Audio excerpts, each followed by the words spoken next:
નમસ્કાર, પ્રણામ મિત્રો.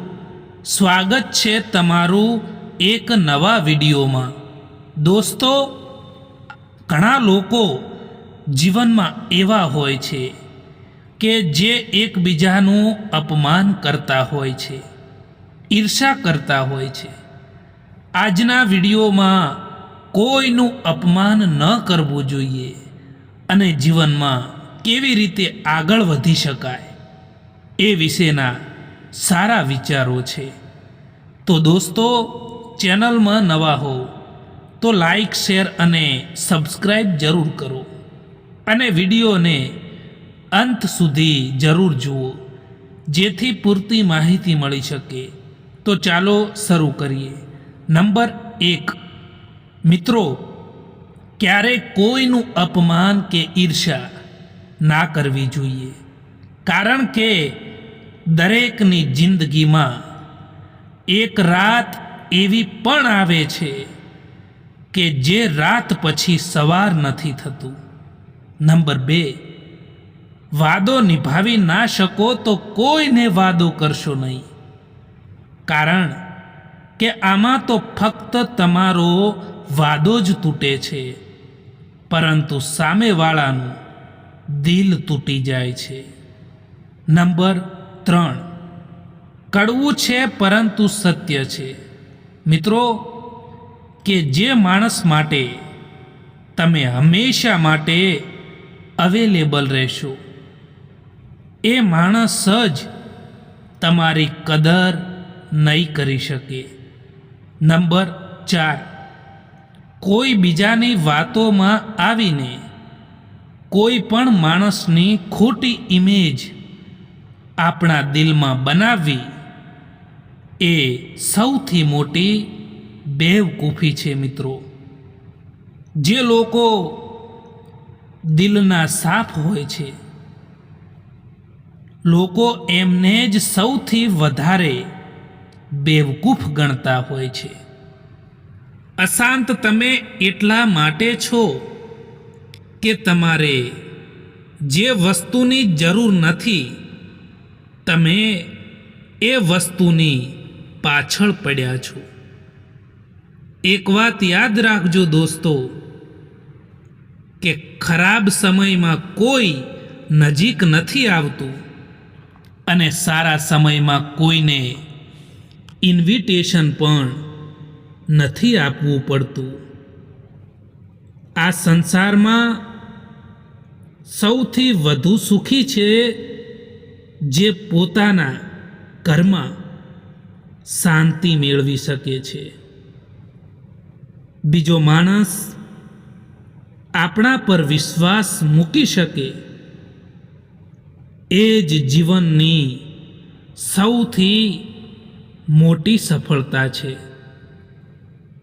શબ્દો એવું ઘાતક તીર છે સાહેબ, જેના દ્વારા કોઈના દિલમાં ઉતરી પણ જવાય છે અને કોઈના દિલમાંથી નીકળી પણ જવાય છે.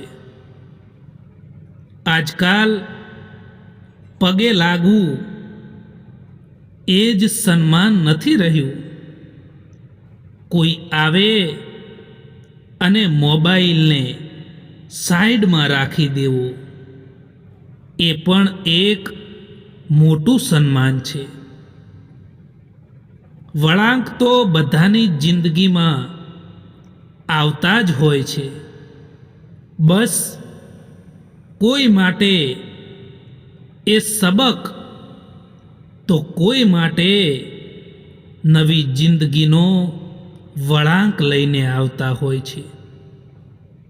એવા લોકો વિશે વિચારવાનું બંધ કરો, જે લોકોના વિચારમાં પણ તમે નથી.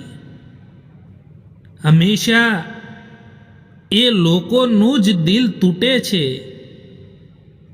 જે લોકો બીજાનું દિલ રાખવાની કોશિશ કરતા હોય છે. ઘણું દૂર જવું પડે છે ફક્ત એ જાણવા માટે કે નજીક કોણ છે. માણસનો વ્યવહાર જ માણસનું દર્પણ છે અને માણસ તેમાં પોતાનું જ ચિત્ર દેખાડે છે. અહંકારથી સંબંધોનું વિસર્જન થાય છે અને સંસ્કારથી સંબંધોમાં નવું સર્જન થાય છે. કોલસાને દૂધમાં રાખવાથી પણ સફેદ થતા નથી. એવી રીતે કોઈ પણ માણસનું કેટલુંય પણ રાખો તેમ છતાં તે કદર નથી કરતા. જીવનની સમસ્યાઓથી ક્યારેય ડરો નહીં દોસ્તો, પરંતુ એ સમસ્યાનું સમાધાન કેવી રીતે કરવું એનો રસ્તો શોધવાની કલા શીખો. તમે ત્યાં સુધી નથી હારતા જ્યાં સુધી તમે કોશિશ કરવાનું નથી છોડતા. ખોટું ક્યારેય ના લગાડશો જ્યારે લોકો તમને ખરાબ કહે, કારણ કે દરેક કોઈ માણસ તમને સમજી નથી શકતા. ખોટા લોકોને મનાવવા નહીં અને સાચા લોકોને છોડવા નહીં. સંબંધ થોડા હશે તો ચાલશે, પરંતુ સારા અને સાચા લોકો સાથે હોવા જોઈએ.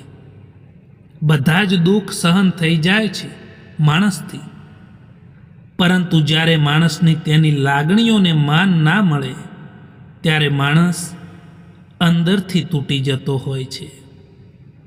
પોતાને એટલા કમજોર ના થવા દો કે તમારે કોઈના અહેસાનની જરૂર પડે.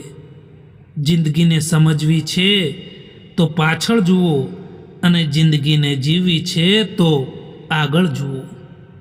જીવનનું સૌથી વધારે એ કામ કરવામાં મજા આવે છે જેમાં લોકો કહે છે કે આ કામ તું નહીં કરી શકે. એક ખોટી વાત અને બીજી અધૂરી વાત કેટલાય સંબંધોને તોડી નાખે છે. કેટલાક સંબંધ પાડાના મકાનની જેમ હોય છે. તમે ગમે તેટલું સારું કરી લો તેમ છતાં તે ક્યારેય તમારા નથી થતા. જે સંબંધ ભાવનાઓથી બને છે એ ક્યારેય નથી તૂટતા, અને જે સંબંધ સ્વાર્થથી બને છે તે ક્યારેય ટકતા પણ નથી. આજકાલ લોકો સંબંધોને પોતે ખુદ નથી તોડતા, પરંતુ એવી પરિસ્થિતિ ઊભી કરે છે કે તમે એમની જિંદગીમાંથી નીકળી જાઓ, જેથી એ તમને દોષ આપી શકે. દુઃખમાં પોતાના લોકો સાથ આપે એ ખબર હતી, પરંતુ પોતાના જ લોકો દુઃખ આપે ને એ ક્યાં ખબર હતી. પોતાને દુઃખી બનાવી લો કે પોતાને મજબૂત બનાવી લો, બંનેમાં એક સરખી જ મહેનત લાગે છે. હવે તમારે નિર્ણય કરવાનો છે કે તમારે શું બનવું છે. જો જિંદગીમાં સફળ થવા માંગો છો દોસ્તો, તો પોતાના પર વિશ્વાસ રાખજો, લોકો પર નહીં. પોતાના પર વિશ્વાસ હશે તો તમે ગમે તે રસ્તા પાર કરી શકશો. જીવનમાં એક વખત તો એવો સમય આવશે જ્યારે તમારી સાથે ખોટું કરનારને પસ્તાવો થશે. આ મારું કહેવું નથી, કર્મનું કહેવું છે. આજકાલ લોકો હક તો બતાવવા માંગે છે, પરંતુ સંબંધો નિભાવવા નથી માંગતા. સકારાત્મક વિચારો સાથે તમે દરેક કઠિનાઈઓમાં પોતાનો રસ્તો શોધી શકો છો. મિત્રો, આ વિડીયો પસંદ આવ્યો હોય તો આ ચેનલને સબસ્ક્રાઈબ જરૂર કરો. વિડીયો જોવા માટે આભાર.